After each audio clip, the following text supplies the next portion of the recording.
Hi, everybody. Hoping you're having a good day. My name's Aaron Thompson, project coordinator here at the Nevada Council on Problem Gambling. Speaking today to Ted Hartwell. He's a community engagement liaison for us, among many other things in his professional and personal life. Ted, how you doing? I'm doing very well. Thank you for having me. Of course, of course.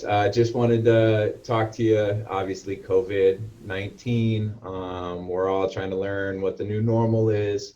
And I really wanted to talk to you about the impact it might have on people gambling in our state, problem gambling, and even people seeking help and treatment. Yeah, it's a great question. And I think when the casinos all shut down due to COVID-19, there was probably the general belief out there that people with gambling problems all of a sudden didn't have any problems. The casinos were closed. They didn't have that outlet anymore. And anecdotally, there are some cases where people did take that as kind of a first time to take a hard look at their own activities and maybe start to reach out for help. But more generally, what we saw was a pretty significant spike in use of online types of gambling and online types of gaming, about a 75% increase in both of those areas. So it really just moved to a different type of media, if you will. And in fact, a lot of the impacts brought about by COVID-19, the social isolation, the disconnection from family or friends, for many people, the loss of income, the loss of jobs, a lot of these are risk factors for any type of addictive disorder, including problem gambling, a gambling disorder. So people that may have never had a problem in the past are now on edge, or maybe transitioned into having a problem as a result of the impacts of COVID-19. And as the casinos started to open back up, there have been a lot of discussions amongst us in the recovery community that probably a higher percentage than normal of the first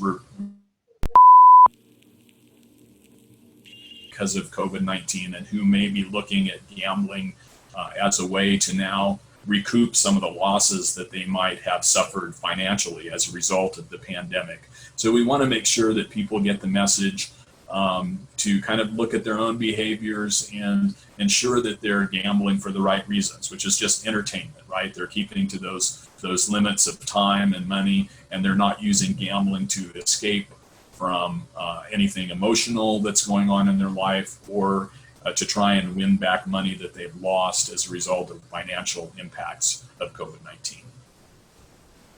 Yeah, most definitely. I mean, like you said, experiencing loss, isolation, financial instability. Yeah, that's could all be a recipe for something greater. How does this affect treatment? People, we know we have a very healthy 12-step community here, but those are in-house meetings. How are they operating? That's a great question. So along with the casinos and many businesses closing down, one of the things that had to close down were the in-person 12-step meetings, not just for problem gambling, but across the board. And while some of those have started to reopen with some very important restrictions in place, masks are required, they generally limit the number of people in those meetings. Most of them are still not available in a face-to-face format.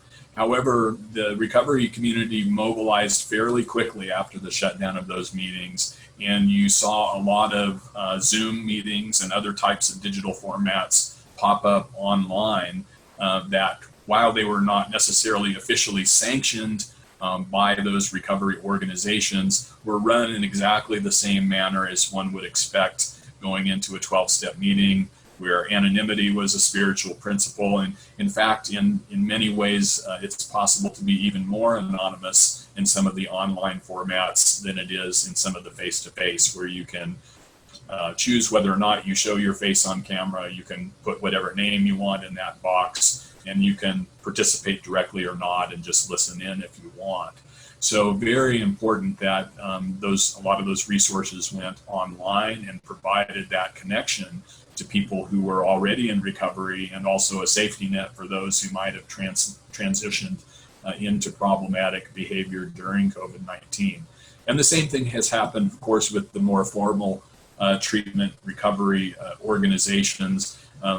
Those that already had telehealth were well equipped to transition right into that, and a number that didn't already have telehealth, I think most of them quickly transitioned into providing that availability so that individuals who were suffering from any type of mental disorder could know that they could get that one-on-one treatment, or that, the treatment via the self-help groups that had been there previous to the advent of the pandemic. Well, that's amazing. They were the 12-step community, and everybody was able to roll with the scenario and make that happen, especially for people to, through these times, be able to still have their meetings. It's amazing.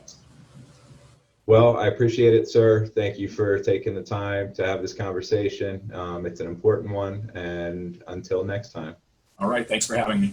If anybody would like any more information, you can always go to our website, whenthefunstops.org. We have a 24-hour helpline that anybody can call, 1-800-522-4700.